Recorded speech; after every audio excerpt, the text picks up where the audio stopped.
Sa kwarto, madalas magkulong ang 2 buwang buntis na si Cindy Pane sa tuwing nangungulila sa asawang si Marvin. Isa si Marvin sa 72 trabahador na namatay sa sunog sa Kentex Manufacturing noong May 13.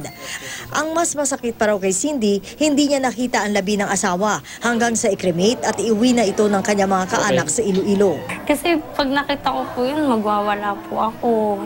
Sa tuwing mangungulila, tinititigan na lamang daw at kinakausap niya ang litrato ng asawa. Sabi ko na lang sa kanya, kahit wala ka, Dad, andito pa rin kami ng anak mo para sa'yo.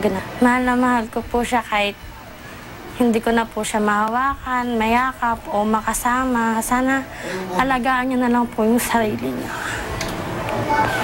Si Nanay Norma muntik nang masiraan ng bait nang mabalo sa asawang si Agustin noong 1994. 41 taon din sila nagsama at di minsan hindi raw sila nagkahiwalay. Pag-uwi ko, meron siyang kamiseta, yung sando, na yung amoy niya nandoon. Every time na uuwi ako, inaamoy-amoy ko. Para ako luka-luka. Ngayon, matapos ang 2 dekada, eto na si Nanay Norma na natiling single again pero nakangiti at patuloy na lumalaban sa buhay. Ang katwiran ko, si Lord na kasama ko. Ang advice ko sa kanila, surrender nilang lahat sa Panginoon. Yun lang, surrender nilang lahat.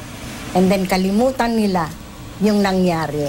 Sina Cindy at Nanay Norma kabilang sa mga biyudang binigyang pagkilala ngayong International Widows Day na itinalaga ng United Nations. Isang pagkilala na ayon sa UN General Assembly June 2011 Declaration, matagal nang dapat ibigay sa mga nakakaligtaang biyuda.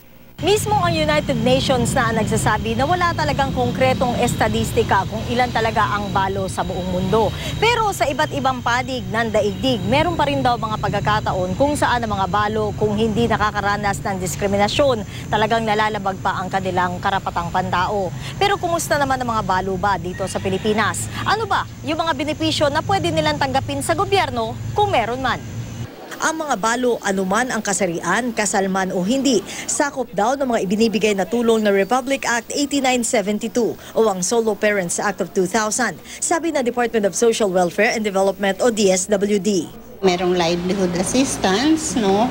There are scholarship programs for children of solo parents, qualified children of solo parents. Meron ding mga pwede silang maka-avail ng non-formal education sa TESDA. There are medical assistance. May 7 araw din daw na parental leave at iba pang bakasyon na ibinibigay sa mga balo, sabi ni Javier. Ang grupong Gabriela nakiisa sa pagkilala sa mga balo sa buong mundo. Ang underlying dapat na understanding, partnership ang pagpapamilya. Halimbawa, partnership ang pamumuhay. So pag nawala yung kapartner mo, dumodoble yung strain sa'yo na itaguyod yung buhay mo, kung may mga anak kayo o may mga umaasa sa inyo. Si Javier na 2 beses nang nabiyuda, naniniwalang sapat ang oportunidad na naibibigay sa mga gaya niya. Kaya payo niya sa mga kapwa-balo, paglakasin at patatagin natin ang ating mga sarili at ang ating mga anak. Hindi ba? Yung empowerment. Sherian Torres, GMA News.